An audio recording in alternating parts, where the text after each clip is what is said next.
a river of candlelight and sorrow in the Roman night.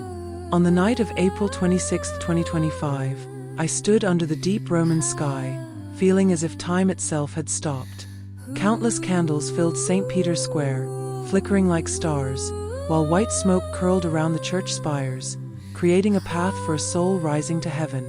In this moment, the world had gathered to say farewell to one soul, Pope Francis, on his final journey. As I looked out the window at this scene, a heavy emptiness pressed down on me. Even though I am not a Catholic, I felt my heart break at his passing. What he left behind was not worldly power or riches. It was endless compassion for those who suffer, and a warm love that bloomed in the lowest places of the world. Watching that sea of candlelight, my mind drifted back 10 years, to a deep wound in Korea and the meaning of being together that I discovered in that pain. The weight of a grief too heavy to bear alone. On April 16, 2014, Korea sank into darkness with a ship that disappeared beneath the sea, the Sewol ferry disaster. On that day, 304 dreams, hopes, and futures were swallowed by cold water. I was thousands of kilometers away, studying abroad. The news on my phone felt like a nightmare. The sinking ship, the Coast Guard failing to respond, a government lost in confusion, and the desperate cries of the victims' families. "Please, bring our children back." Their cries broke through the screen and filled my small room. Most of the victims were high school students on a field trip. That fact pierced my heart even deeper. The children, following what they had learned in class, put on their life jackets and waited as the adults told them to.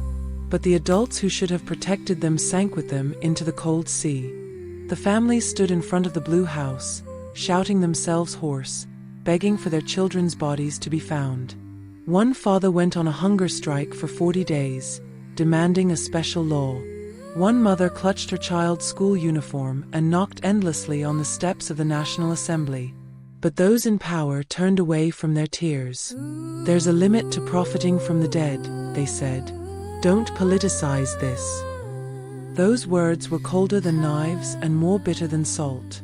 I felt powerless, as distant as I was. All I could do was write my sorrow in a diary. Every night, I wrote the same sentence over and over. Asterisk again today, I think of them and feel sad. Is it okay for me, so far away, to cry with them? Will my tears ever reach them? Asterisk. Sometimes, I gathered with friends for small memorials, but it never felt like enough. I cried every night watching Korean news, and woke up with swollen eyes.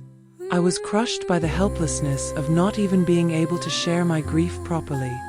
Footprints of love blooming in the lowest places. On April 26, 2025, as I watched Pope Francis's funeral in the darkness of Rome, I remembered the deep mark he left on Korea 10 years ago. In August 2014, with Korean society still bleeding from the Sewol tragedy, Pope Francis came to us. As soon as he set foot in Korea, he reached out to the Sewol families. The Blue House offered him a luxury car and tight security, but he chose a small Kia Soul hatchback, driving through Seoul streets to meet people at their level. At the Deoksagung Mass, he welcomed the families one by one, holding their hands in silence. When a mother handed him a photo of her lost daughter, he pressed his cross to his chest and wept. He showed us how to comfort not with words, but with presence. He embraced a young unemployed man who broke through the security line, and bowed deeply before the memorial of the victims in Ansan. He always walked where the pain was greatest. His actions shocked and moved Korean society. The fact that the Pope, not the government, was the first to embrace the Sewol families opened a path for the national conscience. After his visit, public support for the Sewol special law grew, leading to its passage in November 2014. The Candlelight protests of 2016 were sparked by a different scandal, but the spirit of empathy and solidarity Pope Francis showed helped Korean civil society grow stronger. Toward a world where every person's dignity is protected. Today, in 2025, standing before his funeral, I remember the lessons he taught us. Through the Sewol tragedy, Pope Francis reminded us of the importance of social solidarity and sharing each other's pain. His teachings led Korea to improve its disaster safety systems and to rethink the value of life. Since then, Korea has changed. People no longer see grief as something political, and they are not ashamed to cry with those who are hurting. When I returned home after my studies, I saw a country where people reached out to each other more naturally in times of disaster. His legacy was not just comfort, but a deep reflection for our society. His humble ways and burning compassion helped Korea redefine the value of safety and life. You have become an eternal spring. Watching his funeral in 2025, I realized a true legacy is not in grand achievements or power, but in teaching us how to breathe with the pain of others.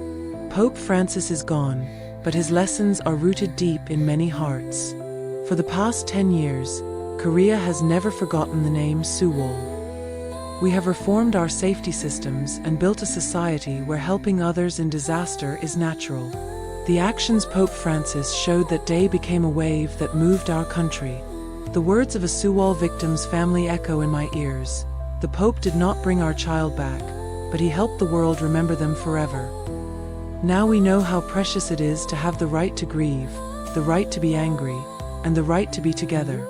The courage Pope Francis showed lives on in us. May I never turn away from your tears.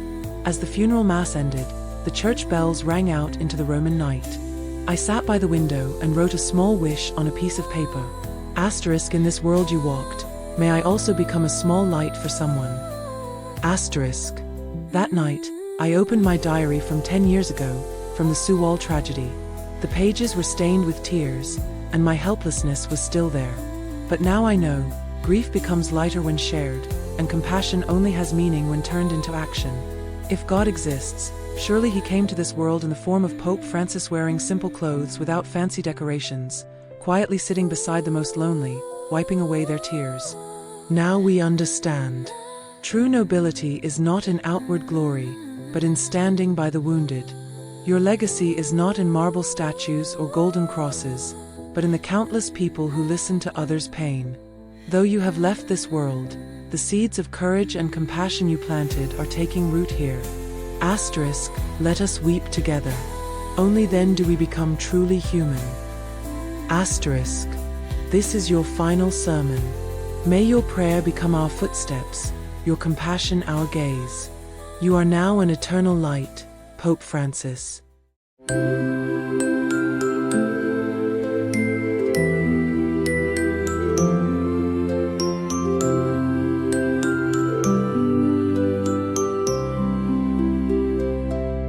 In the silence of the night, we light a candle bright for the shepherd who walked with the poor in the light.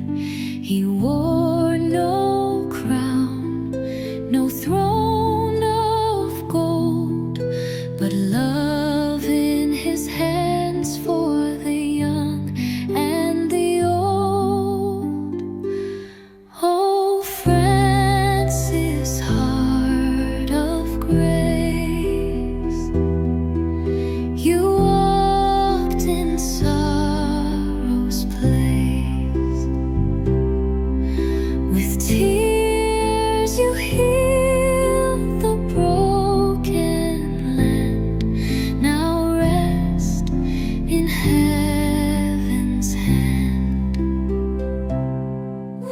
He wept with mothers in darkest hours, brought hope to ruins, life to flowers. No grand farewell, just soft refrain. A soul who danced in others' pain. Oh, Francis,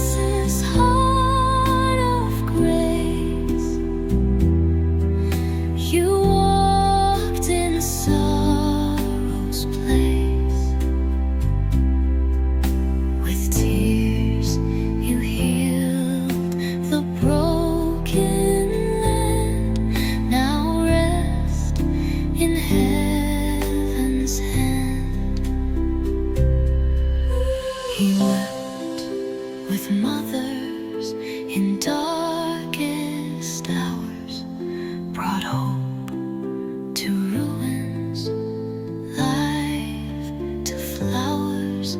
No grand farewell, just so